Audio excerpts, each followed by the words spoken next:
Казакстанда саламаттыкты сактоо системасы санариптештирилүүдө. Кийинки айдан баштап өлкөдө жасалма интеллект дарыгердин жардамчысы киргизилет. Ал диагностиканы оптималдаштырууга жана каталарды азайтууга мүмкүндүк берет. Бирдиктүү мамлекеттик медициналык маалымат системасы түзүлүүдө. Ал чачырандык маалымат базаларын алмаштырууга жана ооруканалар менен поликлиникалардын ишинде ачыктыкты камсыз кылууга багытталган. Пациенттерди идентификациялоо боюнча долбоор ишке киргизилди. Санариптик документ жана Face ID аркылуу. Бул негизсиз медициналык кызматтардын санын 6%га же дээрлик 5 миллиард теңгеге кыскартууга мүмкүндүк берди. Эң көп талап кылынган 8 түрдөгү медициналык маалыматтар санариптештирилди. Жыл башынан бери маалыматтык системаларда 4,7 миллиондон ашык ушундай документ катталган. Медициналык маалымат системаларын оптималдаштыруу дарыгерлер менен медайымдардын жүгүн 40%га жеңилдетти. Мамлекет ошондой эле саламаттыкты сактоо жана тармакка инновацияларды киргизүүгө өзгөчө көңүл бурат.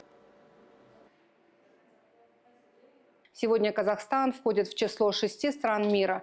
Бүгүнкү күндө Казакстан дүйнө жүзү боюнча тотал трансплантациялык операциялар жасалган 6 өлкөнүн катарына кирет. Казакстанда протондук терапияны колдонгон заманбап онкологиялык борбор ачылды. Мындай борборлор дүйнө жүзү боюнча 100-өн ашпайт. 2024-жылы өлкөдө биринчи жолу феталдык медицина инновациялык технологиясы киргизилип, бүгүнкү күнгө чейин түйүлдүккө 71 жолу иштен операция жасалып, натыйжада 96 жаңы төрөлгөн ымыркайдын өмүрү сакталып калды. Ушул жылдан баштап алгачкы медициналык санитардык жардам көрсөтүүдө педиатрия бөлүмдөрү ачылууда. Бүгүнкү күндө 100 өнүгүү жана эртек ийлигишүү борборлор ачылды. И раннего вмешательства.